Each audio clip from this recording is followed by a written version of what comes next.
Bismillahirrahmanirrahim. Assalamualaikum warahmatullahi wabarakatuh. Waalaikumsalam warahmatullahi wabarakatuh. Waalaikumsalam warahmatullahi wabarakatuh. Alhamdulillahirabbil alamin. Puji syukur kehadirat Allah Subhanahu wa taala. Kita masih diberikan kesempatan untuk bersilaturahmi walaupun melalui dunia maya. Salawat serta salam semoga selalu tercurah kepada junjungan kita Nabi besar Muhammad sallallahu alaihi wasallam. Rekan-rekan CGP yang saya hormati, teman-teman guru baik dari SMA Caringin dan dari SMA Negeri 1 Cigombong yang saya hormati, terima kasih atas berkenannya mengikuti gimmick kita sore ini dalam rangka diseminasi budaya positif yang merupakan kegiatan aksi nyata dari modul 1.4 bagi kami, yaitu Bu Mida, Pak Warno, dan saya. Terima kasih sekali lagi atas atensi dan dukungannya. Semoga kegiatan kita hari ini mendapat ridho dari Allah Subhanahu wa taala. Baik, untuk mengawali kegiatan kita hari ini, kita awali kegiatan diseminasi budaya positif ini dengan membaca basmalah. Bismillahirrahmanirrahim. Bismillahirrahmanirrahim. Baik, untuk selanjutnya yang pertama mungkin akan Ibu Mida akan memaparkan materi yang pertama. Kepada Ibu Mida dipersilahkan. Terima kasih Bu Yuli atas waktunya. Mungkin saya akan langsung saja ucapkan terima kasih kepada Bapak Ibu yang sudah bergabung dari SMA Negeri 1 Cigombong dengan SMA Negeri 1 Caringin, rekan-rekan semua. Terima kasih banyak. Oke, silakan. Belum muncul, Pak. Kita belum muncul? Udah ada.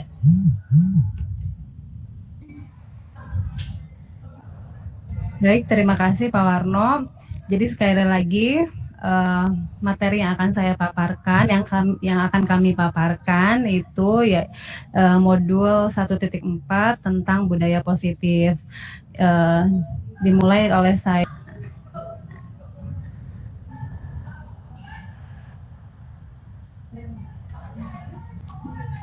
Maaf Pak, slide berikutnya.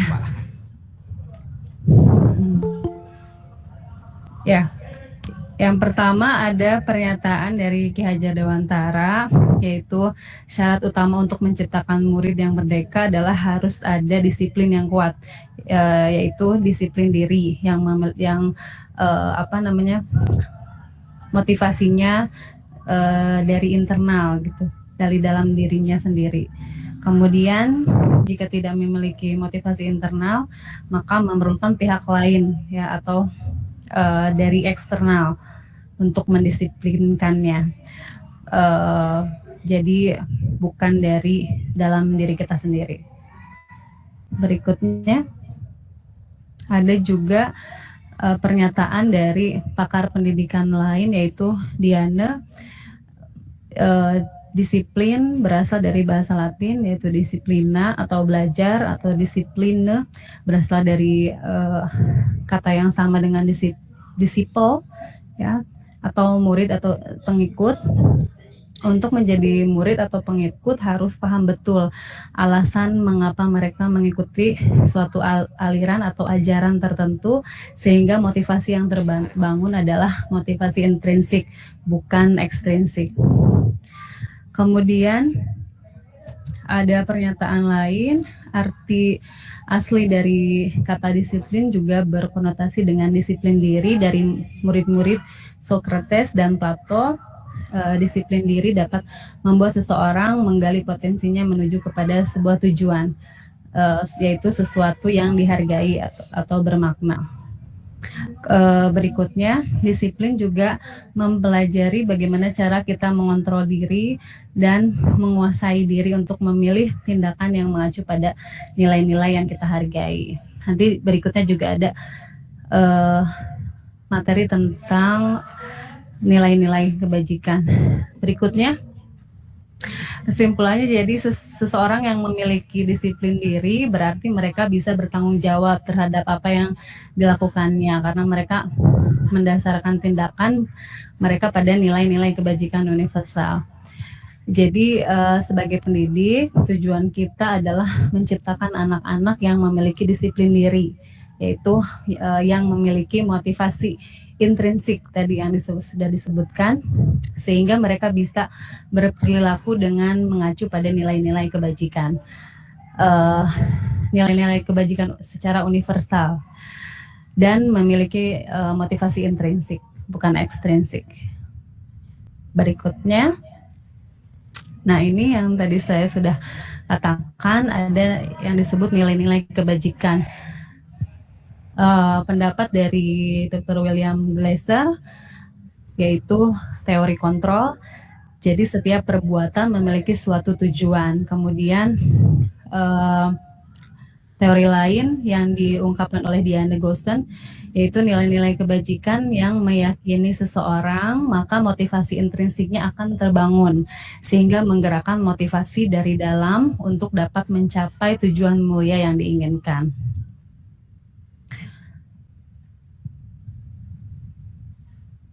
Nah, berikut ada 6 nilai-nilai kebajikan, yaitu profil pelajar Pancasila yang kita gunakan saat ini di kurikulum Merdeka. Kemudian ada Ibu Primary Years Program. Kemudian 9 pilar karakter. Yang keempat, petunjuk seumur hidup dan keterampilan hidup. Yang kelima, the 7 essential virtues. Yang keenam, proyek nilai-nilai kebajikan.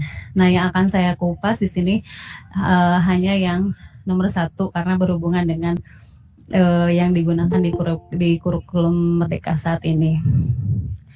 Seperti yang sudah kami ketahui bersama, bahwa profil pelajar Pancasila itu terdiri dari karakter yang dimiliki itu, yang pertama, beriman, bertakwa kepada Tuhan Yang Maha Esa dan berakhlak mulia. Yang kedua, mandiri. Yang ketiga, bernalar kritis. Kemudian yang keempat, Bapak maaf,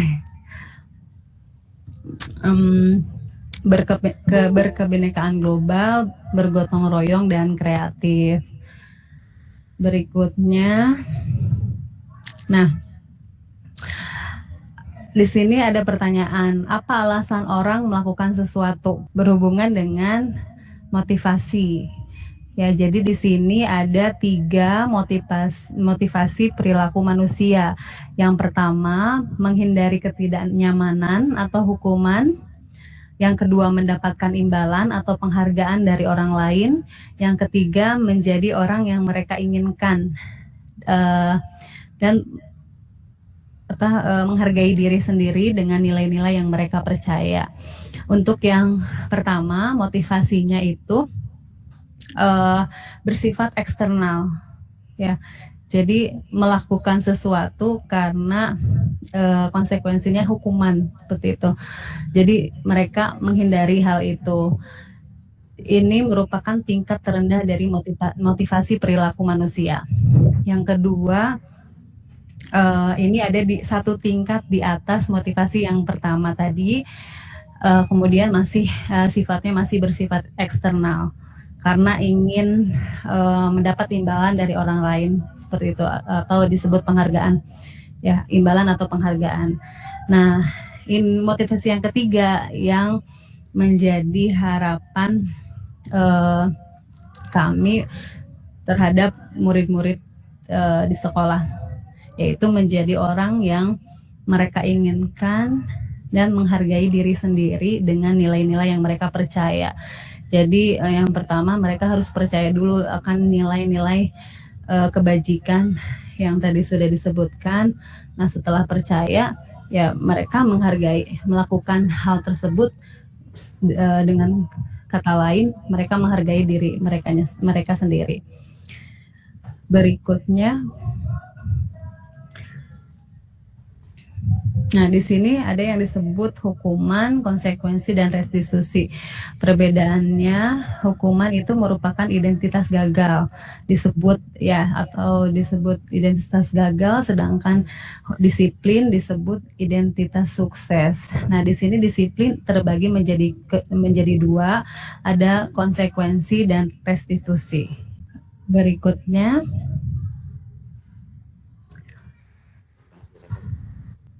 nah, untuk hukuman, murid atau anak akan merasa tersakiti. Yang kedua, peraturannya adalah kamu harus gitu. Jadi ada paksaan ya, atau ketidaknyamanan yang dirasakan oleh murid. Sedangkan yang tadi disiplin yang terbagi menjadi konsekuensi dan restitusi.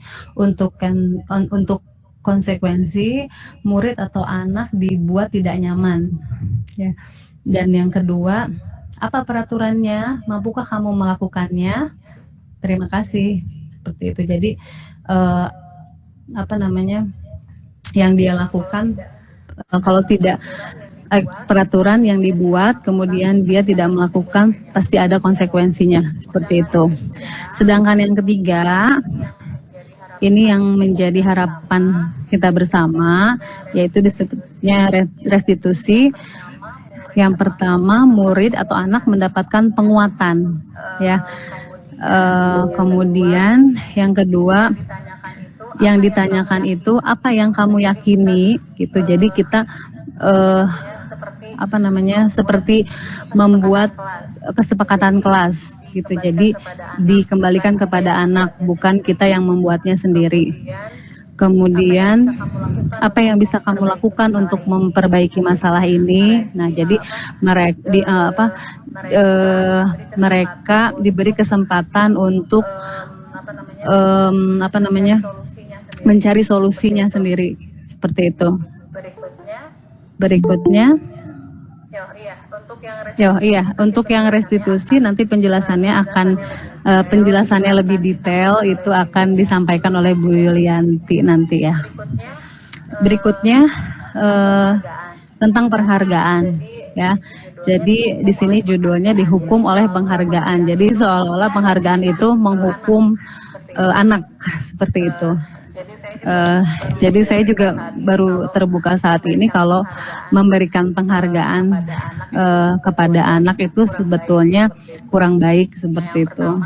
Nah, yang pertama ada pengaruh jangka pendek dan jangka panjangnya. Yang kedua, penghargaan itu dianggap tidak efektif. Yang ketiga, penghargaan merusak hubungan. Nah, yang keempat, penghargaan mengurangi ketepatan. Berikutnya, kalau tidak salah ada 8 ya.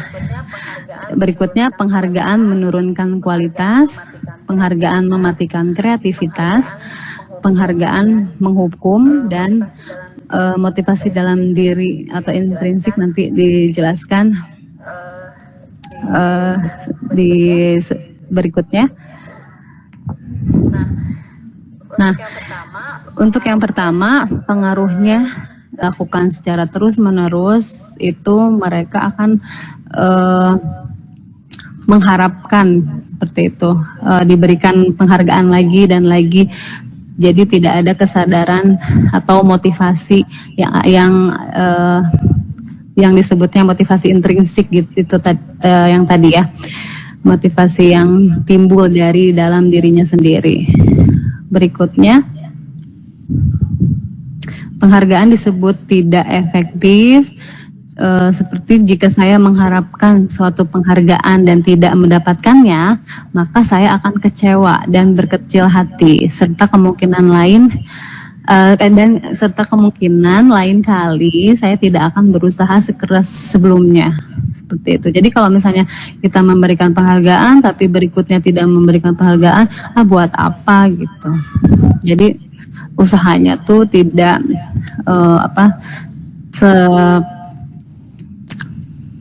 tidak berusaha keras seperti sebelumnya, seperti itu. Effortnya kurang ya. Kemudian jika kita memberikan seseorang suatu penghargaan untuk melakukan sesuatu, maka kita harus terus-menerus memberikan penghargaan itu jika kita ingin orang tersebut meneruskan perilaku yang kita inginkan. Seperti itu. Berikutnya. Penghargaan disebut merusak hubungan jika seorang guru sering memberikan penghargaan kepada murid-muridnya, besar kemungkinan murid-muridnya termotivasi hanya untuk menyenangkan gurunya. Mereka tidak akan bersikap jujur kepada guru tersebut. Jadi mungkin ini ada risetnya ya. Jadi muncul teori seperti ini. Kemudian penghargaan menciptakan persaingan di dalam kelas dan persaingan menciptakan kecemasan. Berikutnya, penghargaan mengurangi ketepatan. Riset yang pertama sebetulnya ada 2, tapi saya ambil salah satunya.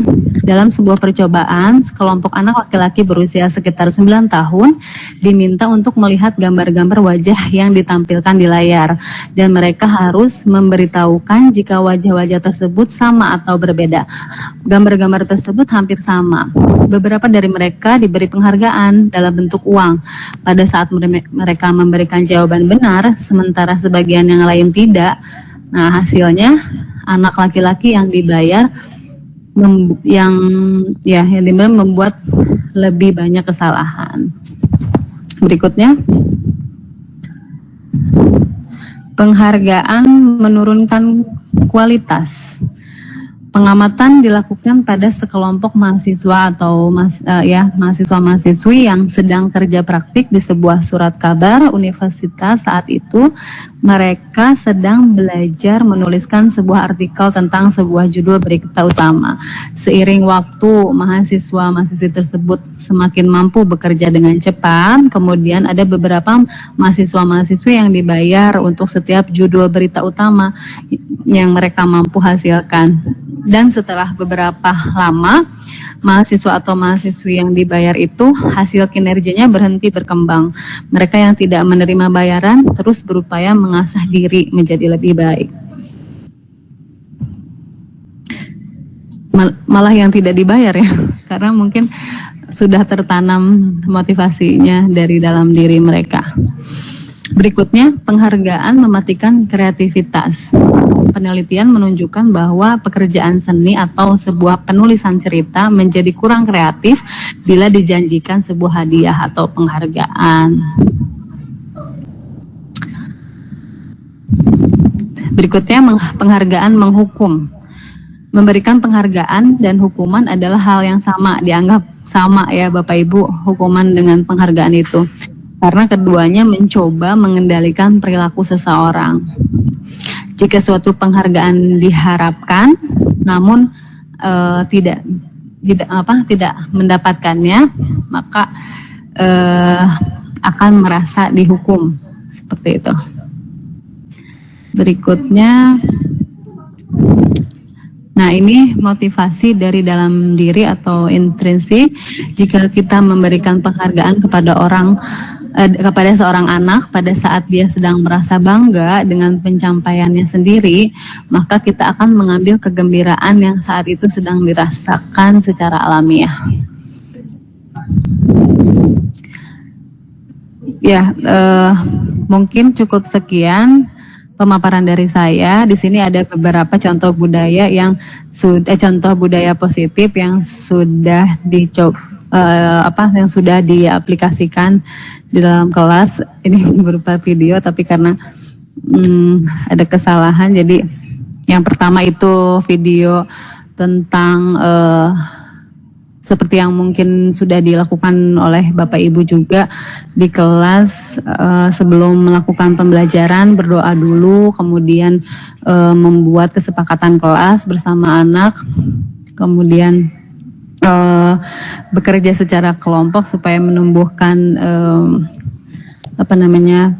tadi yang karakter dari profil pelajar Pancasila yang bekerja sama, bergotong royong maksud saya. Kemudian di sini ada mereka melakukan presentasi, yaitu masuk ke karakter yang mandiri untuk menyiapkan bahan-bahan presentasi. Mungkin Sekian dari saya. Terima kasih. Berikutnya akan dilanjutkan oleh pemateri kedua yaitu Bapak Warno. Mangga, saya persilakan. Terima kasih Bu Mida. Bu Mida ya telah memaparkan tentang budaya positif, hukuman, restitusi dan penghargaan. Ya, untuk selanjutnya dipersilakan kepada Bapak Warno untuk memaparkan materi selanjutnya. Ya, terima kasih Bu Yuli yang telah memberikan waktu. Lalu terima kasih Bu Mida, rekan saya CGP, Bu Mida dan Bu Yuli. Ini kolaborasi ya, 3 CGP sekaligus untuk mendeseminasikan budaya positif. Bismillahirrahmanirrahim. Assalamualaikum warahmatullahi wabarakatuh. Waalaikumsalam. Waalaikumsalam warahmatullahi Terima kasih Bapak Ibu warahmatullahi semuanya wabarakatuh. yang telah hadir pada kegiatan diseminasi budaya positif ya, tugas CGP modul 1.4A 9. Saya akan mempresentasikan itu tentang masalah keyakinan kelas ya. Sebentar. Ini sudah muncul Bapak Ibu semuanya? Iya. Halo? Suara saya ada? Ada, aman. Lanjutkan. Muncul. Udah muncul. Merdu. Terima kasih Bapak Ibu semuanya. Saya akan menyampaikan tentang keyakinan kelas. Ya, di sini keyakinan kelas itu ada 2 pertanyaan. Barangkali Bapak Ibu bisa memberikan jawaban ya atau pendapat mengapa keyakinan kelas dan mengapa bukan peraturan kelas gitu kan itu. Ada yang mau menjawab? Mangga? Izin Pak. Iya, siap. Mangga Pak Norman. Mengapa harus menjadi keyakinan kelas? Menurut pemahaman saya, ketika berbicara keyakinan adalah menjadi sebuah kesepakatan bersama seluruh perangkat kelas. Sedangkan kalau peraturan kelas berarti hanya gurunya saja yang nanti akan menyampaikan dan menentukan aturan kelas. Sehingga kenapa harus menjadi keyakinan kelas? Itu harus menjadi kesepakatan antara peserta didik dengan gurunya dalam sebuah proses pembelajaran. Begitu mungkin Pak pemahaman saya. Terima kasih Pak Norman, tepuk tangan oplos buat Pak Norman ya. Ini ya.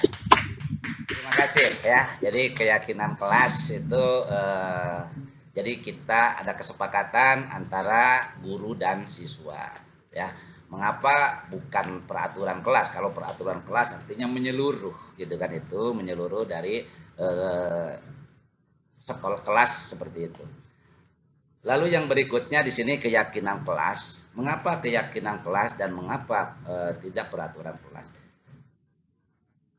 Satu, keyakinan akan lebih memotivasi seseorang dari dalam atau memotivasi secara intrinsik dalam diri dari dalam diri seseorang akan lebih tergerak dan bersemangat untuk menjalankan keyakinan daripada hanya sekedar mengikuti serangkaian peraturan tertulis tanpa makna.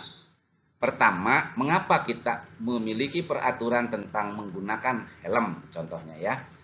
Pada saat mengendarai kendaraan roda 2 atau motor, kemungkinan jawaban Anda adalah untuk apa kan begitu. Ya, jadi artinya untuk keselamatan gitu kan itu.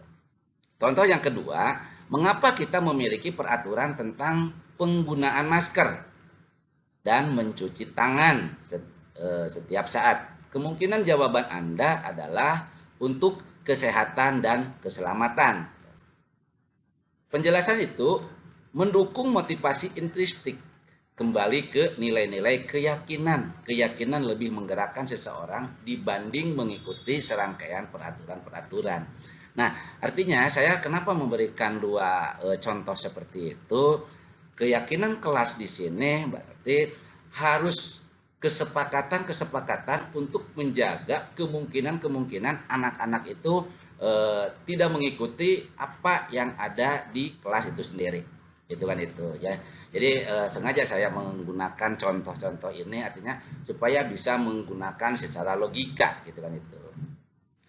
Yang berikutnya yaitu pembentukan keyakinan kelas. Keyakinan kelas yang bersifat lebih atau disebut dengan abstrak daripada peraturan lebih rinci dan konkret. Lalu berikutnya keyakinan kelas berupa pernyataan universal. Ya. Yang ketiga, pernyataan keyakinan kelas senantiasa dibuat dalam bentuk positif.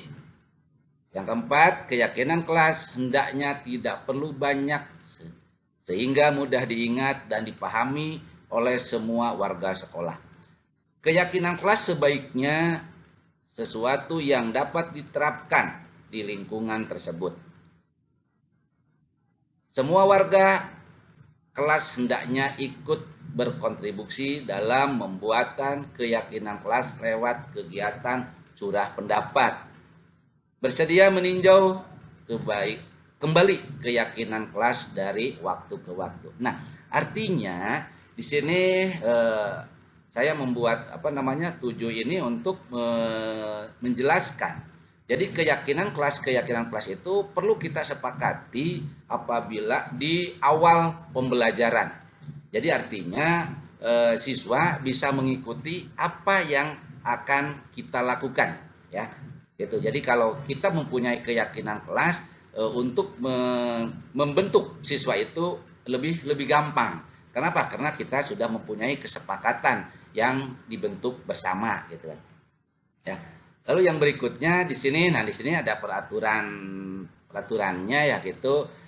Hadir umpamanya di sekolah 15 menit sebelum pembelajaran dimulai.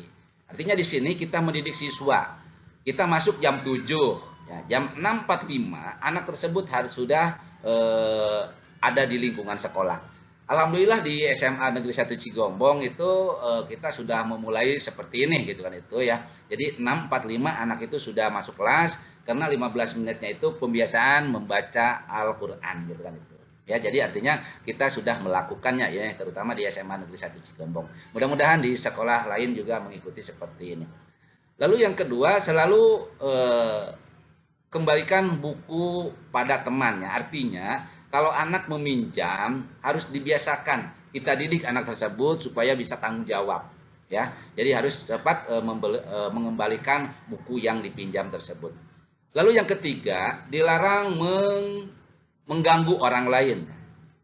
Biasanya anak-anak sekarang itu sangat terampil ya, sangat terampil untuk bukan kebaikan tapi bukan kejelekan juga ya. Jadi agak bingung gitu nah ini.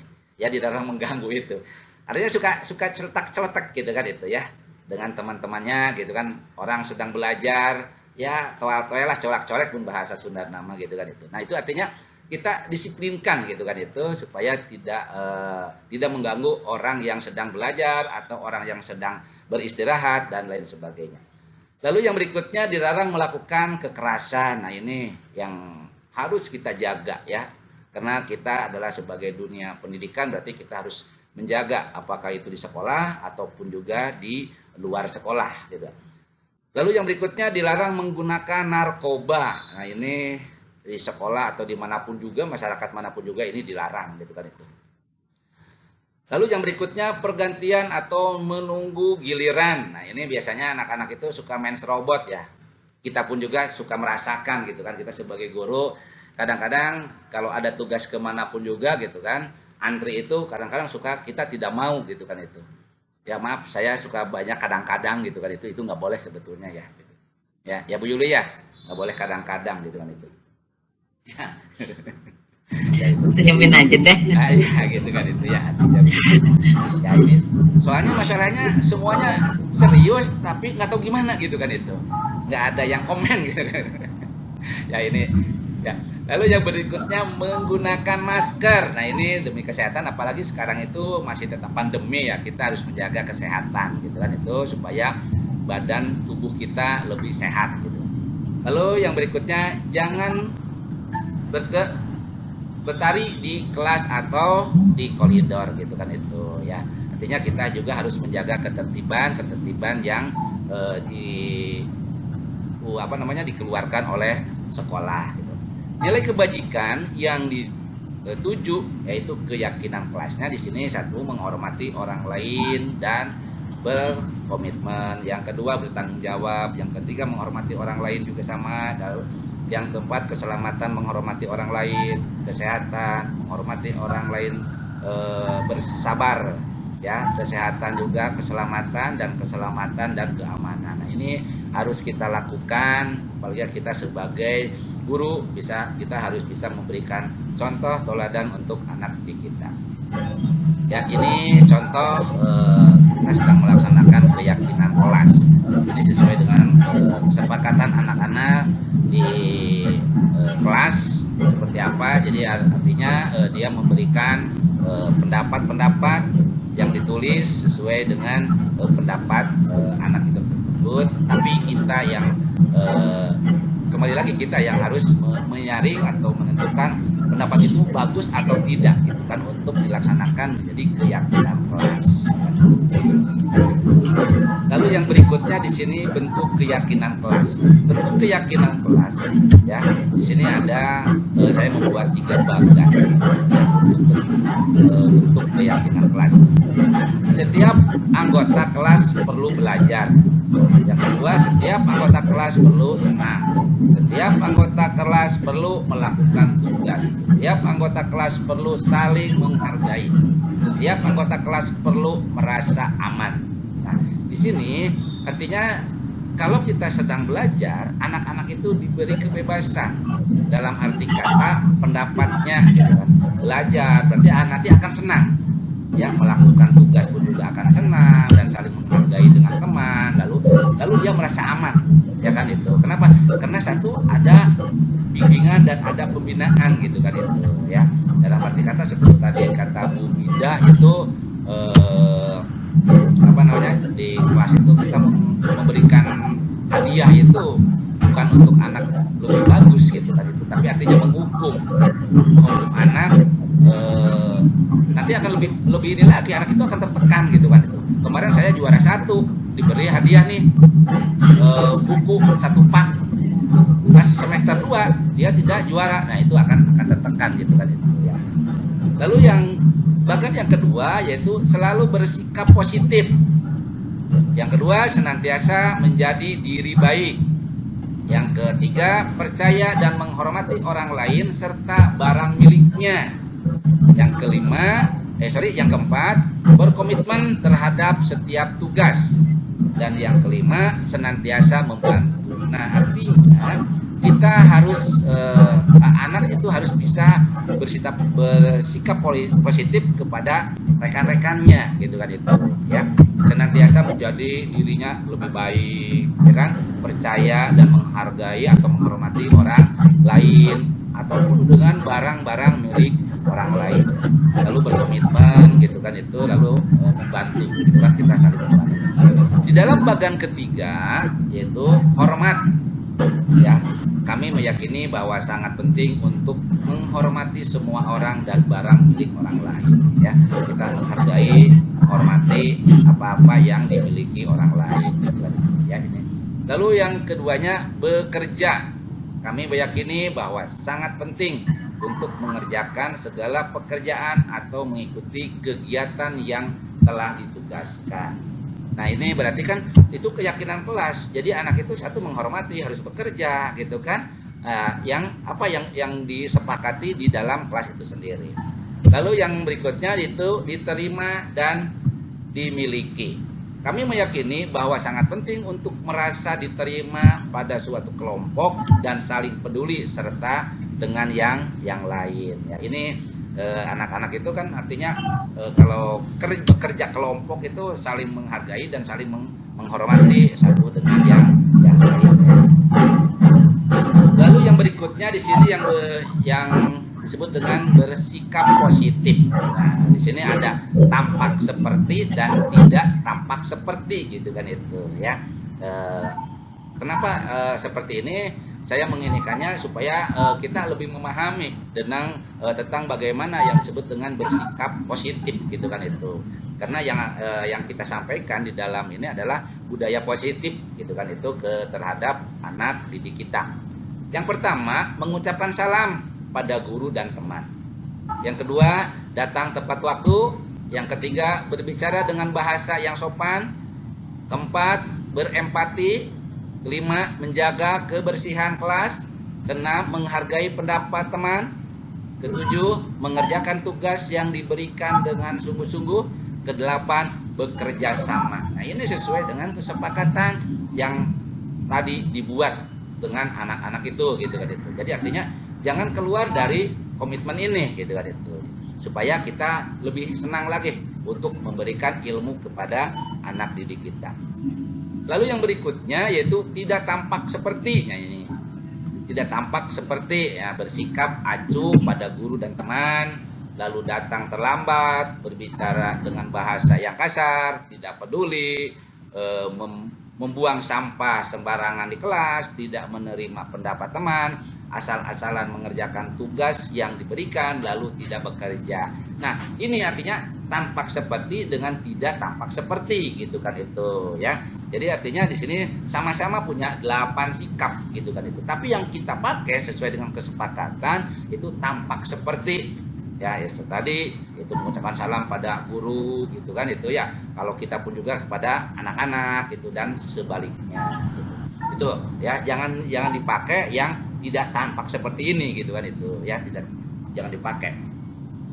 Lalu yang berikutnya di sini percaya dan menghormati orang lain dan barang miliknya. Nah, ini kadang-kadang kenapa saya mengangkat ini anak-anak itu suka banyak iseng gitu kan itu. Karena temannya dekat atau bagaimana gitu kan artinya suka diambil dulu, artinya bukan diambil ya, dipinjam tapi tidak ngomong gitu kan itu. Akhirnya setelah rame baru dia ngomong gitu ya. Jadi artinya saya menambahkan seperti ini, yaitu tampaknya seperti ya itu menghormati orang yang sedang berbicara dengan sopan, menyapa satu saat bertemu ya, meminta izin ketika meminjam barang, mengucapkan terima kasih, jaga barang milik teman yang dipinjam, lalu memohon maaf jika berbuat salah. Nah, ini kita harus tetap menekankan kepada anak-anak yang menggunakan tampak seperti ini ya. Tidak tampak seperti acuh pada orang yang sedang berbicara kasar, cuek dan saat bertemu, langsung mengambil barang yang dipinjam, lalu sulit berterima kasih, merusak barang pinjaman, tidak mau mengikuti kesalahan ya. Jadi artinya tidak mau mengakui kesalahan yang telah diperbuat. Ini sulit sekali gitu kan. Kita bagaimana membentuk anak-anak karakternya supaya lebih baik. Lalu yang berikutnya di sini setiap anggota kelas melakukan tugas. Nah, di sini saya membuat beberapa ini supaya lebih dalam gitu kan itu. Contohnya di sini terlihat, terdengar, lalu berperilaku ya. Itu kalau terlihat kita berarti tersenyum, memperhatikan, menghargai, bersalam dan serius itu ya. Lalu yang terdengar, assalamualaikum, bagaimana kabar hari ini, mohon maaf sebelum, bisakah saya minta tolong, ini saya kembali dan terima kasih. Nah, itu ya, itu artinya yang terdengar gitu kan. Lalu yang berperilaku jujur, mandiri, amanah, bertanggung jawab, berempati, sopan santun, lalu menawarkan bantuan ya. Ini yang disebut dengan kesepakatan kelas. Mudah-mudahan Bapak Ibu bisa menghayati dan bisa mengamalkan, melakukannya di sekolahnya masing-masing ya. Alhamdulillah kita sedikit belajar ya, ini dari kesepakatan kelas itu akan lebih ringan kita mengajar kepada anak didik kita. Lalu yang kedua, poin yang kedua yaitu kebutuhan dasar manusia. Nah, ini agak berat gitu ya, itu kita melakukan sebagai manusia mempunyai kebutuhan yang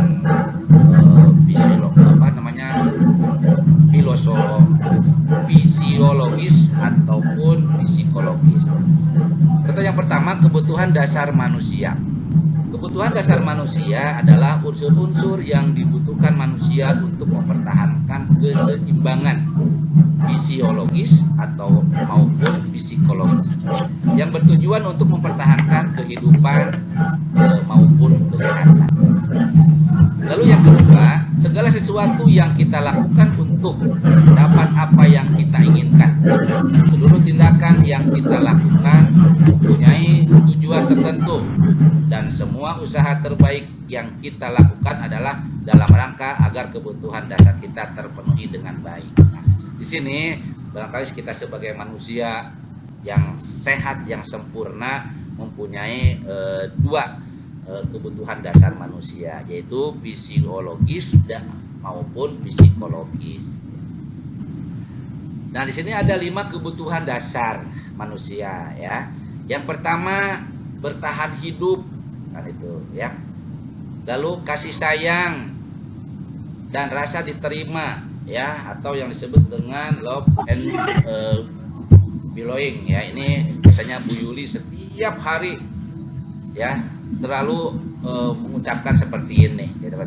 Dia selalu kasih sayang kepada anak didiknya gitu kan ya. Lalu yang ketiga, penguasaan ya, atau power, kebutuhan pengakuan atas kemampuan. Lalu keempat, kebebasan, freedom atau kebutuhan akan pilihan. Lalu yang kelima, kesenangan pun kebutuhan untuk merasa senang. Nah, ini artinya kebutuhan ini yang perlu kita pertahankan ya, karena setiap manusia mempunyai kebutuhan-kebutuhan yang berbeda-beda gitu kan urutannya ya, berbeda-beda itu urutannya gitu kan itu ya, tapi kebutuhannya itu pasti sama. Lalu yang berikutnya di sini ada 3 motivasi perilaku manusia. Yang pertama motivasi eksternal dan yang kedua motivasi internal, tujuan disiplin positif ya. Yang pertama, untuk menghindari ketidaknyamanan atau gugup. Ini adalah tingkat terendah dari motivasi perilaku manusia. Biasanya orang yang motivasi perilakunya untuk menghindari hukum atau ketidaknyamanan atau bertanya. Contohnya begini, apa yang akan terjadi apabila saya tidak melakukannya? Ya. Gimana menurut Bapak Ibu? Nih, apa yang akan terjadi apabila saya tidak melakukannya? Ini yang disebut dengan motivasi eksternal. Ya. Artinya, kalau dia tidak melakukan ya tidak akan terjadi apa-apa kan begitu. Tapi kalau dia melakukan hal yang lain ya akan terjadinya berbeda-beda gitu kan ya. Lalu yang kedua, untuk mendapatkan imbalan atau penghargaan dari orang lain. Yang seperti tadi Bu Mida sampaikan gitu kan, itu untuk memberikan anak gitu kan, itu memberikan sebuah penghargaan atau yang lain gitu kan, di sini juga jadi artinya menggabung gitu. Satu tingkat di atas motivasi yang pertama. Di sini orang berperilaku untuk mendapatkan imbalan atau penghargaan dari orang lain. Orang dengan motivasi ini adalah akan bertanya, apa yang akan saya dapatkan apabila saya melakukannya kan gitu. Ya. Nah, seperti tadi kan kalau ke anak didik, kalau ada yang juara 1 kita beri imbalan. Nah, artinya tidak juga mendidik gitu kan itu. Ya, tidak mendidik. Nah, bagaimana supaya mendidik? Berarti kita memberikan motivasi berbentuk ilmu gitu kan, itu kan berbentuk hadiah. Lalu yang ketiga, menjadi orang yang mereka inginkan dan menghargai diri sendiri dan dengan nilai-nilai yang mereka percaya. Orang dengan motivasi ini akan bertanya, kan? Saya akan menjadi orang yang seperti apabila saya melakukannya. Nah, artinya kalau dia mempunyai menghargai dirinya sendiri, insya Allah orang lain pun juga akan menghargainya, gitu kan? Ya, gitu. Jadi artinya tidak egois, gitu kan itu. Dia tidak egois, tidak saya lebih bagus daripada dia, gitu.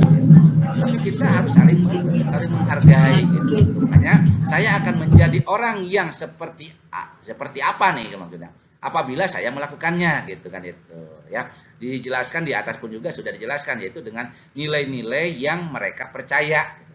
Ya, kalau dia percayanya tinggi, wah saya lebih bagus daripada si A gitu kan itu ya. Ini yang disebut dengan motivasi internal, tujuan disiplin positif ya. Lalu Bapak Ibu, yang berikutnya adalah question, yaitu pertanyaan ya.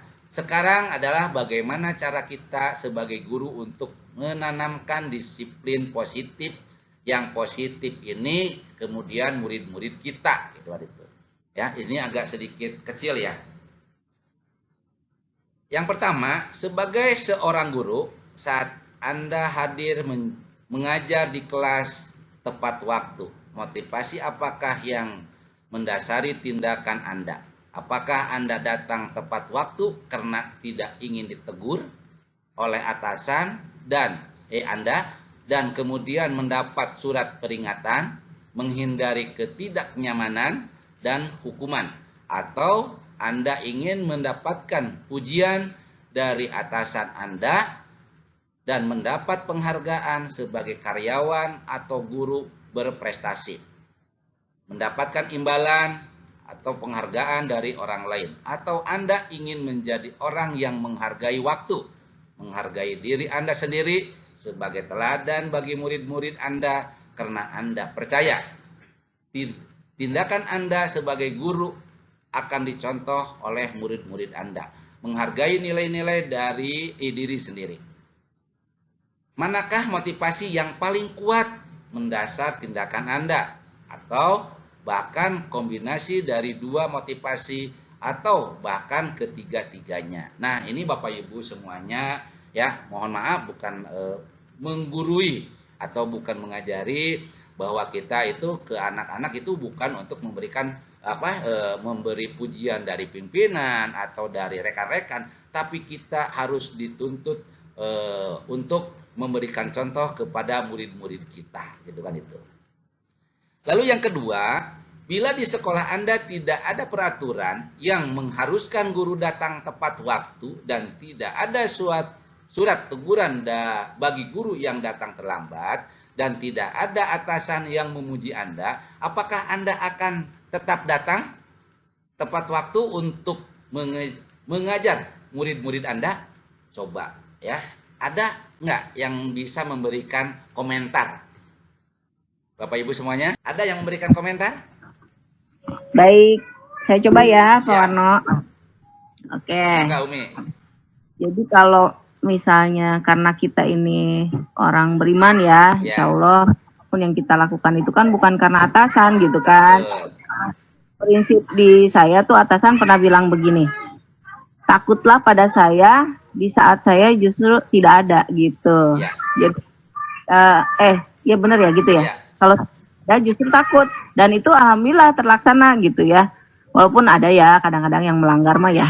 Tapi yang namanya pujian dan teguran itu ya nggak ada pengaruhnya gitu. Maksudnya mau di gini ya, ketika kita berbuat baik, kadang-kadang kan nggak selalu di mata orang baik gitu kan. Kadang-kadang ada juga yang ngeledek gitu ya. Nah itu nggak ngaruh gitu. Yang penting misalnya kita melakukan tanggung jawab kita sebagai guru ya, datang tepat waktu ya, mau dipuji mau enggak ya tetap harus melaksanakan itu kan gitu. Itu bukan ya maksudnya? Iya, betul Umi, betul. Terima kasih Umi pendapatnya gitu kan itu. Ada dari yang lain? Kita sebagai pendidik ya, kita betul-betul harus bertanggung jawab dengan apa yang sudah menjadi tugas kita, dan kita harus betul-betul tepat waktu, dan nanti pun siswa juga akan mengikuti apa yang kita lakukan. Mereka juga akan tepat waktu untuk masuk di kelas. Itu aja. Iya. Terima Terima kasih Bu Emma sama Umi yang telah memberikan pandangan, pendapat gitu kan itu. Betul kita itu jangan ada atasan, kita bekerja sungguh-sungguh, lalu tidak ada atasan, bekerjanya leha-leha gitu kan itu, kalau secara ininya mah gitu ya. Oke, kita lanjut. Terima kasih Ibu Emma sama Umi. yang telah memberikan pendapatnya. Lalu yang berikutnya di sini pertanyaan sekarang adalah bagaimana cara kita sebagai guru untuk menanamkan disiplin positif yang positif ini kepada murid-murid kita, ya. Menurut Anda, ketika dari ketiga jenis motivasi tadi, motivasi manakah yang saat ini paling banyak mendasari perilaku murid-murid Anda di sekolah, gitu kan itu. Ya, ini sebetulnya kalau kita bahas panjang sekali gitu ya. Ini kita lewat-lewat aja karena masih ada Bu Yuli ya. Ini karena kita kolaborasi gitu kan itu. Lalu saya baca lagi 4 strategi apa yang selama ini Anda terapkan untuk menanamkan disiplin positif pada murid-murid Anda? Bagaimana hasilnya pada perilaku murid-murid Anda? Ya, ini artinya banyak sekali yang harus kita pelajari dari murid-murid kita, gitu kan itu. Jadi murid bukan mempelajari kita, tapi kita harus mempelajari murid bagaimana sikap dan perilaku murid tersebut, ya. Di sekolah itu beraneka ragam sikap dan perilakunya, gitu.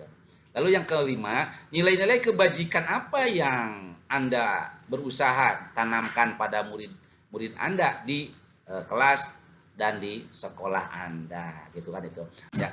Lalu yang berikutnya itu mah hukum dan konsekuensi dan restitusi. Nanti Bu Yuli yang akan menjelaskan tentang restitusi.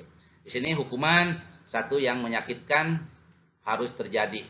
Murid akan tersakiti, murid membenci peraturan bersifat satu arah berupa hukuman fisik atau psikis gitu ya. Lalu konsekuensi ya, terancam atau disepakati sesuai peraturan, murid dibuat tidak nyaman, memerlukan monitoring dan supervisi terus-menerus dari guru. Lalu restitusi, proses menciptakan kondisi bagi murid untuk memperbaiki kesalahannya. Proses kolaborasi yang mengajar murid untuk mencari solusi sendiri. Itu barangkali yang bisa saya sampaikan. Ya, terima kasih. Mohon maaf apabila ada kata bahasa yang kurang berkenan di hati Bapak Ibu semuanya. Itu saja barangkali yang bisa saya sampaikan. Terima kasih. Wabillahi taufiq wal hidayah. Wassalamualaikum warahmatullahi wabarakatuh. Waalaikumsalam warahmatullahi wabarakatuh. Ya, kasih oplos yang meriah untuk Bapak Warno SPD. Ya, langsung saja untuk materi selanjutnya yang akan saya paparkan adalah tentang 5 posisi kontrol restitusi ya. Mohon maaf Warno, punten bisa dibantu untuk share screen-nya ya. Bapak Ibu, 5 posisi kontrol ini merupakan perilaku atau langkah-langkah yang kita ambil dalam menumbuhkan budaya positif pada peserta didik kita atau pada murid kita. Ya, seperti tadi yang sudah dipaparkan oleh Bu Mida, dipaparkan oleh Pak Warno, bahwa budaya positif itu berawal dari kesepakatan bersama, keyakinan bersama. Jadi kalau kita semua yakin bahwa nilai kebaikan itu menjadi kebutuhan atau menjadi menjadi nilai-nilai yang harus disepakati oleh bersama dan harus diraih bersama, maka kita semua akan mudah untuk mengontrol diri kita sendiri ya. Namun ada kalanya kita memang harus mengontrol perilaku murid kita ya. Baik, next Pak Warno ya. Saya di sini dengan Pak Warno dengan Bu Mida sama-sama CGP angkatan ke-7. Hanya beda pengajar praktik dan beda fasilitator ya. Kalau saya fasilitatornya itu adalah Ibu Iis dan pengajar praktiknya itu adalah Ibu Fatima Az-Zahra. Oke, next Pak Warno langsung aja. Nah, jadi di sini disiplin positif yang berpusat pada murid dikembangkan seperti yang sudah disampaikan oleh Bu Mida tadi, bahwa salah satu ahli yang mengembangkan budaya positif adalah Diane Goosen, di mana pendekatannya itu dengan pendekatan restitusi yang disebut dengan 5 posisi kontrol ya. Nah, 5 posisi kontrol ini kadang kita berada pada posisi ini ya. Dari kelima ini hanya ada posisi yang layak atau yang paling baik atau yang paling seharusnya kita lakukan ya. Yang pertama di sini adalah posisi penghukum. Kadang kita sering ya, tadi Pak Warno sering menyebutkan nama saya ya. Pagi-pagi saya sering mengingatkan sebetulnya kepada peserta didik ya, teman-teman hebat semua. di sini di CGP ini kita belajar bagaimana memperbaiki diri. Ya jujur dengan belajar, ketika saya mempelajari 5 posisi kontrol ini, saya menyentuh diri saya sendiri, di mana kadangkala saya mungkin dengan partner saya Pak Ajun ya sering melakukan posisi ini ya. Mungkin tidak salah sebetulnya ya, manakala kita melakukan posisi ini, tapi ya diawali dengan tadi kesepakatan, diawali dengan keyakinan ya, diawali dengan keyakinan bersama ya. Tadi yang disampaikan oleh Bu Mida, bahkan penghargaan pun bisa menjadi hukuman buat mereka ya. Ketika siswa diberikan penghargaan oleh kita, akhirnya dia merasa terhukum dengan penghargaan itu. Wah, saya harus selalu baik dong. Oh, saya harus selalu berprestasi gini. Nah, di sini dengan penghukum itu biasanya fisik ataupun verbal ya. Fisik misalkan Pak Ajun yang sering terkenal dengan nyuruh push up gitu. Ya sebetulnya ketika ditanya kepada siswa ya, siapa yang nyuruh push up, siapa yang nyuruh ini, Bu, ini kemauan saya gitu, daripada saya harus ada anak yang memilih push up, ada anak yang memilih untuk membersihkan ya. Pak Ajun walaupun belum CGP, dia sudah mengikuti alur CGP-nya gitu kan, dia sudah mulai ya dia sok maunya apa gitu ya, kamu salah, maunya apa ya. Kadang tadi seperti tadi pagi saja ya, saya ada anak yang karena hari ini pembiasaan olahraga, tidak pakai baju olahraga, so aku mau, kamu maunya apa gitu, push up aja Bu, nggak mau nanti saya disangkanya tindakan kekerasan fisik. Enggak Bu, itu kemauan saya. Nah itu jadi untuk membuat kesepakatan itu memang agak sulit gitu, selama si anak belum menyadari ya. Nah di sini biasanya kata-kata dalam hukuman itu ya terutama kalau ciri fisiknya ya, katanya melotot, tapi kalau melotot kita tidak Pak Jun ya, nunjuk-nunjuk juga enggak gitu, paling ya dengan ya. Nah di sini memang ada suara tinggi itu, manakala saya yakin teman-teman hebat semua juga pasti melakukan ini. Awalnya lembut, tapi anak tidak menyadari juga, akhirnya keluarlah dengan nada keras itu ya, bukan kasar ya, tapi keras tegas gitu, bukan kata-kata kasar. Kemudian di sini hasil yang didapatkan dari hukuman ini adalah si anak merasa bahwa dia itu dalam posisi yang disalahkan, tertekan gitu. Jadi kemungkinan siswa itu marah, bahkan mungkin dendam ya, manakala dia tidak menyadari hukuman atau tidak menyadari kesalahannya. Kemudian hukuman yang kita berikan itu bukan hasil kesepakatan ya. Kemudian yang kedua, Pak Warno yang sebelumnya dulu, mohon maaf ya. Yang kedua, posisi kontrolnya adalah pembuat merasa bersalah. Nah, pembuat merasa bersalah ini mungkin bahasanya lebih lembut ya dari yang menghukum tadi gitu, tapi jelek gitu, sakitnya tuh di sini gitu ya. Bahasanya lembut tapi justru lebih menyakitkan. Jadi anak merasa aduh, salah terus gitu ya, mungkin karena bahasa yang disampaikan menukik, tapi ya tadi itu menyentuh perasaannya, tapi malah menjadi sakit hati gitu ya. Nah kemudian posisi teman. Nah posisi teman ini ada positif ada negatifnya, dimana ketika guru berposisi menjadi teman, ada kalanya murid ngelunjak ya. Jadi kita berusaha meraih, kita berusaha menjadi teman curhatnya, kita menjadi teman ininya, tapi si anak malah memanfaatkan kebaikan kita, ngelunjak, akhirnya nggak ada etika gitu kan, tidak ada sopan santun kepada kita gitu ya. Jadi posisi teman ini memang mungkin tidak selalu kita terapkan ya, tapi pada posisi-posisi tertentu atau pada anak-anak tertentu ya, kita menempatkan posisi kita sebagai teman. Dan untuk permasalahan tertentu ya, mungkin kalau permasalahan tadi dihubungkan dengan materi yang disampaikan Pak Warno, kalau kebutuhan dasar anak yang tidak terpenuhi itu kasih sayang, maka kita bisa menjadi temannya ya. Tadi kan ada 5 kebutuhan dasar manusia. Kenapa siswa itu melakukan perilaku yang tidak baik itu karena ada salah satu kebutuhan yang tidak terpenuhi. Saya menemukan beberapa murid, beberapa siswa itu ketika dia melakukan kesalahan, setelah saya ajak ngobrol ternyata ya ada kebutuhan yang tidak mereka dapatkan. Salah satunya adalah kebutuhan kasih sayang dari orang tuanya, terutama ibunya.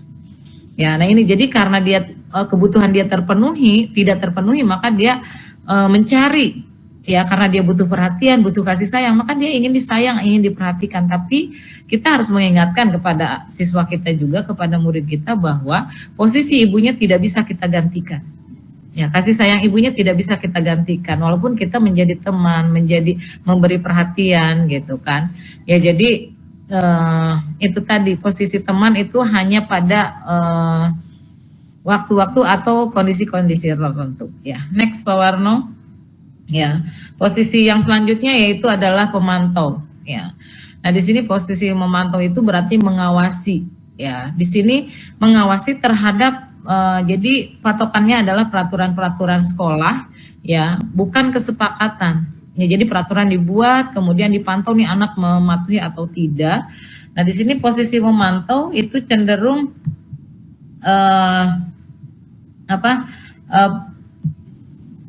berdasarkan kepada perhitungan kepada catatan-catatan, ya bukti atas perilaku seseorang. Jadi nanti disodorkan kamu gini. Jadi bukan berdasarkan kesadaran anak, oh iya saya sudah berapa kali melakukan kesalahan, tapi kita tunjukkan kamu udah salah kemarin gini gitu. Tapi memang pada saat tertentu mungkin karena memang tidak semua anak berawal dari kesepakatan yang sama gitu. Misalkan dengan kondisi yang heterogen, kesepakatan yang dibuat itu kesepakatan kelas, kesepakatan kita bersama, ya itu belum seragam. Ya mungkin ada beberapa kelas yang belum membentuk kesepakatan kelas, jadi anak belum terbentuk ke sana, keyakinan bersamanya belum ada. Ya. Kemudian posisi yang kelima, yang posisi terakhir adalah posisi manajer. Ya, di mana dalam posisi manajer ini guru berbuat sesuatu bersama dengan murid, ya. Jadi mempersilahkan murid mempertanggungjawabkan perilakunya, kemudian mendukung murid agar dapat menemukan solusi atas permasalahannya sendiri. Ya, jadi diajak ngobrol seperti tadi. Jadi anak itu diajak ngobrol, menurut kamu melakukan apa? Jadi si murid menemukan sendiri kesalahannya, kemudian kita kalau sudah salah kamu harus apa. Nah kadang anak minta maaf Bu, emang cukup dengan maaf gitu kan. Jadi kadang kita juga keluar lagi tuh dari restitusinya gitu, yang mau menuntun, mau apa. Karena memang anak, kenapa di era sekarang ini kadang anak menganggap wajar ketika berbuat salah, itu yang paling susah kita rubah. Ya jadi ketika kita menemukan perilaku anak yang tidak sesuai aturan, kadang anak kan selalu menunjuk situ juga Bu, di situ juga, di sana juga gitu. Jadi mereka menganggap kesalahannya itu wajar. Nah di sini dari kelima posisi kontrol ini diharapkan kita guru adalah berperan sebagai manajer. Ya, berperan sebagai manajer di mana kita bersama-sama dengan murid sama-sama mempertanggungjawabkan perilakunya, kita mengajarkan untuk bertanggung jawab. Ya, hanya pada posisi tertentu, kalau menurut pendapat saya, posisi memantau perlu, posisi sebagai teman perlu, kemudian ketika posisi memberi hukuman juga perlu, tapi hukumannya bukan hukuman yang menyakiti, gitu kan, tapi hukuman yang bersifat mendidik, artinya sesuai dengan kesalahannya, gitu, ya. Next Pak Warno. Ya, kemudian dari 5 posisi kontrol itu, ketika kita melakukannya tadi, kita berdiskusi dengan peserta didik atau dengan murid kita tentang kesalahan-kesalahan apa yang mereka lakukan, kemudian mempertanggungjawabkannya seperti apa, itu dengan menggunakan segitiga restitusi. Ya, bentar. Ya, segitiga restitusi ini merupakan langkah-langkah dalam kita menumbuhkan budaya positif, ya, dan untuk menghindari hal-hal yang kurang baik dari yang kita berikan, konsekuensi dari kesalahan dari peserta didik. Tadi disampaikan juga oleh Pak Warno bahwa konsekuensi, jadi kita juga harus mengajarkan kepada anak bahwa segala yang kita lakukan ada konsekuensinya, baik yang positif maupun yang negatif. Nah, ketika mereka menyadari ada konsekuensinya, manakala dia mendapatkan teguran, mendapatkan hukuman, mereka akan tahu itu tanggung jawab saya gitu. Dan manakala mereka ditanya solusinya seperti apa kalau berbuat saya, mereka akan dengan sendirinya mengatakan apa yang mereka harus lakukan dengan kesalahan itu. Ya, memang agak berat ketika kita harus mengajak, karena kita siswa yang kita didik itu heterogen dengan latar belakang sosiokultural yang berbeda, yang latar belakang kodrat zaman dan kodrat alam yang berbeda. Mungkin kalau kodrat zaman sama semua ya, tapi kodrat alam yang berbeda. Nah, dengan perbedaan kodrat alam dan kodrat zaman, tentu kita juga akan berbeda memperlakukan itu semua. Ya, kita tidak boleh menyamaratakan. Bagi si A ketika mendapatkan hukuman, ya fine-fine aja, bisa nerima gitu. Bagi satu orang lagi tidak. Bagi satu orang diawasi biasa aja, tapi bagi yang lain tidak. Ya, jadi semua itu kita sesuaikan dengan kondisi murid kita. Nah, dari segitiga restitusi ini, ya bagian dasar dari segitiga ini adalah menstabilkan identitas, ya. Menstabilkan identitas itu mungkin ketika kita tahu murid kita melakukan kesalahan, ya manakala kesalahan itu bukan kesalahan berat, ya, dan kesalahan itu mungkin kesalahan yang baru pertama kali atau bukan kesalahan yang sering dilakukan, kita bisa mengatakan kepada murid kita, berbuat salah itu wajar nak, gitu. Berbuat salah itu tidak apa-apa. Tapi dari kesalahan itu akan berakibat kurang baik bagi diri kamu sendiri. Jadi distabilkan dulu kondisinya, ya. Jadi identitas anak yang melakukan kesalahan kita stabilkan dulu sehingga dia merasa, oh iya, ternyata berbuat salah itu wajar aja sebagai manusia, gitu kan. Tapi kita juga harus arahkan bahwa setiap orang yang melakukan kesalahan itu harus bertanggung jawab atas kesalahannya atau ada konsekuensi dari kesalahannya itu. Ya, kemudian ya mungkin kita sering mengatakan, mungkin bahkan anak yang sering mengatakan kepada kita, ya, siswa yang mengatakan, Bu, nobody's perfect, Bu, gitu, nggak ada orang yang sempurna. Iya betul, gitu, tidak ada orang yang sempurna, dan kita kembalikan juga tidak ada juga orang yang berbuat salah terus, ya. Semua orang pasti ingin berbuat lebih baik, termasuk kamu pasti ingin berbuat lebih baik, gitu kan. Ya, jadi menstabilkan keadaan ini, ya kita stabilkan dulu, kita buat anak itu nyaman gitu, kemudian kita arahkan mereka harus apa. Ya, berbuat salah itu tidak apa-apa. Saya juga pernah melakukan kesalahan, tapi saya sadar. Nah, itu jadi kita tunjukkan bahwa kita juga pernah melakukan kesalahan dan kita juga bertanggung jawab dengan kesalahan itu, dan kita berikan contoh konsekuensi yang kita ambil.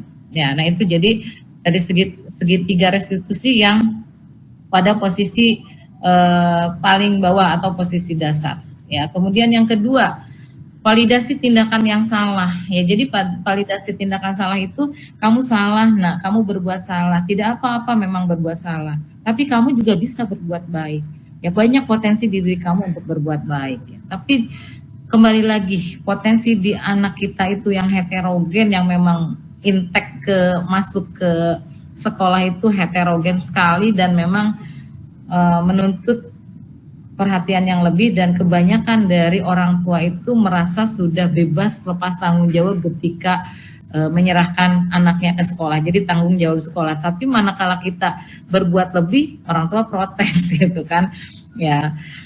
Jadi itu kemudian, jadi validasi tindakan itu kita tadi setelah kita stabilkan, kita validasi, ya, kita validasi, kita tekankan bahwa mereka berbuat salah, tapi mereka juga bisa berbuat yang lebih baik lagi, gitu, ya. Kemudian kita tanya alasannya kenapa mereka melakukan kesalahan atau mereka melanggar aturan itu, kenapa, gitu kan.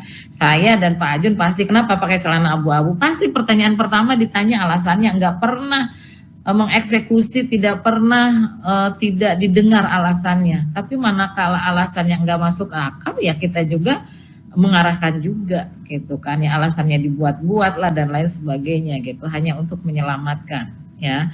Nah, kemudian yang ketiga, ya, mohon maaf saya cepat karena ya kita sama-sama persiapan buat besok, ya. Oke, kemudian yang ketiga dari segitiga restitusi ini adalah menanyakan keyakinan.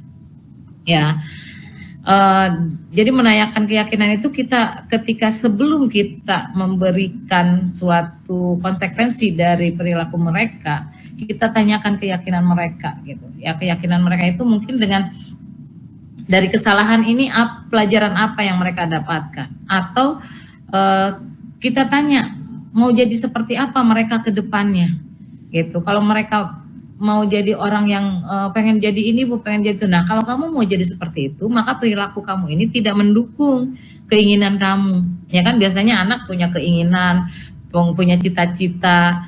Nah, dari cita-cita atau keinginan yang mereka sampaikan kepada kita, itu kita arahkan.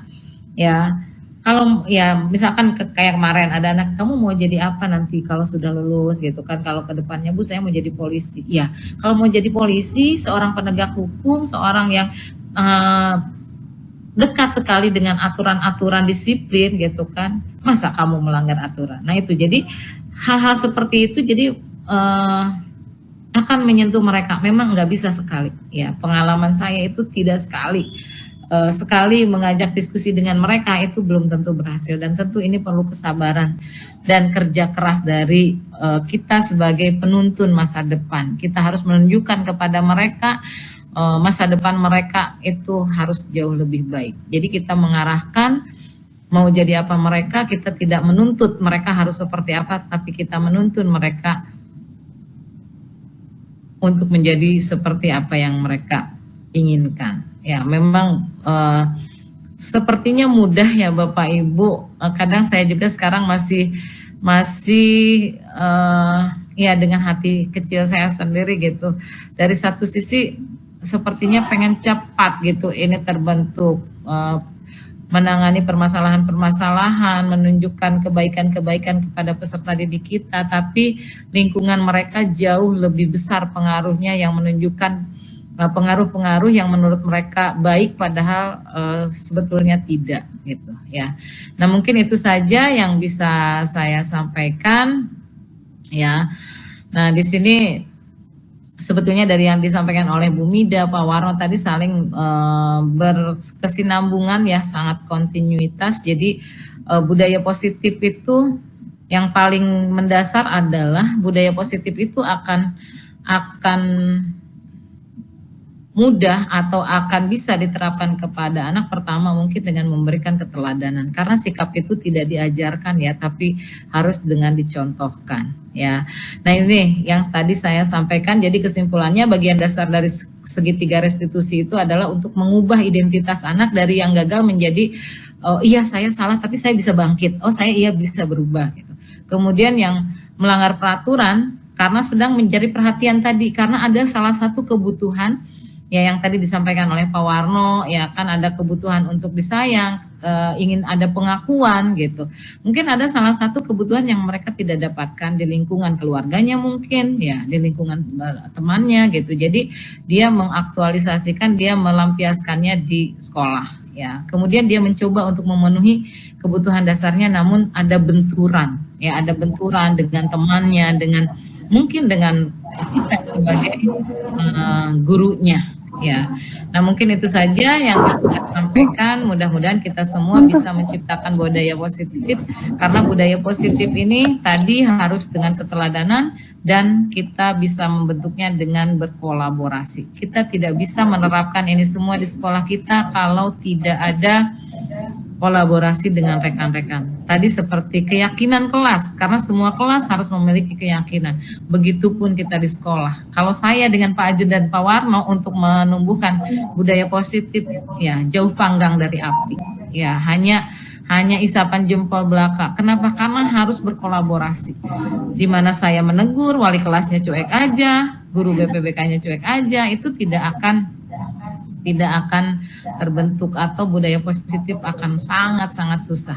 Manakala kita mengingatkan bahwa perilaku yang dilakukan anak kita itu salah, tapi ada yang mengatakan oh nggak apa-apa tenanawan gitu kan, itu sangat atau mengandalkan orang lain gitu. Jadi ketika menemukan perilaku anak, ketika ada kebutuhan anak belum terpenuhi, malah menunjukkan kepada orang lain gitu untuk menjadi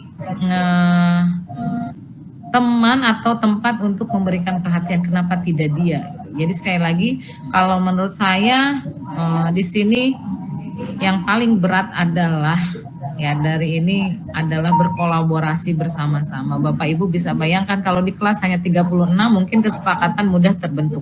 Tapi kalau di satu sekolah ya 500, 600, 800, 1000 siswa, kesepakatan akan sulit terbentuk manakala kesepakatan di kelas-kelasnya belum terbentuk. Jadi kolaborasi intinya untuk bisa mendapatkan atau menumbuhkan budaya positif ini. Mungkin itu saja yang bisa saya sampaikan. Terima kasih atas perhatiannya. Mudah-mudahan kita semua selalu menjadi guru-guru yang bisa menuntun peserta didik kita menemukan apa yang mereka inginkan. Ya, billahi taufiq wal hidayah. Wassalamualaikum warahmatullahi wabarakatuh. Waalaikumsalam. Bu Mida, gimana, mau dibuka termin pertanyaan? Kayaknya cukup Bu, hanya memaparkan saja. Oh gitu. Apa ya, paparan di jimit kebutuhan CGP tapi kita bisa menerapkan dalam kehidupan sehari-hari sehingga peserta didik kita menjadi peserta didik yang hebat, kita juga menjadi guru hebat yang bisa membawa mereka mendapatkan kebahagiaan, keselamatan yang setinggi-tingginya baik di dunia maupun di akhirat nanti. Ya, sekali lagi tidak ada yang bisa saya sampaikan selain ucapan terima kasih kepada rekan-rekan semua. Terima kasih. Sampai jumpa di lain kesempatan. Assalamualaikum warahmatullahi wabarakatuh. Waalaikumsalam warahmatullahi wabarakatuh.